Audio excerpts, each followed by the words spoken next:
5 fakta pelaminan Minangkabau yang bikin kamu terpukau.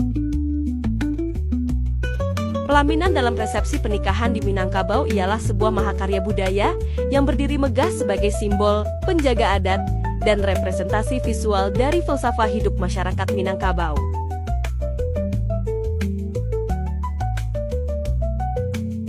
Sejarah pelaminan tidak dapat dipisahkan dari sistem matrilineal Minangkabau yang unik.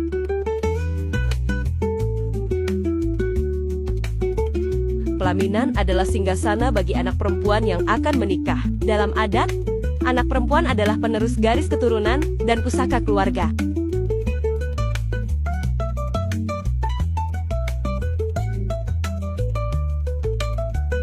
Pada mulanya, pelaminan Minangkabau sangatlah sederhana. Mungkin hanya berupa tikar atau permadani yang dibentangkan di lantai rumah gadang, dipayungi dengan kain tenun yang indah.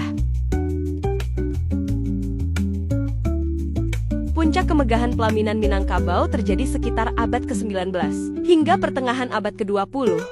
Pada masa ini bahan mewah seperti kain beludru, sutra, benang emas, dan cermin kecil menjadi bahan baku utama. Warna dominannya adalah merah, hijau, dan emas yang melambangkan keberanian, kesuburan, dan kemuliaan.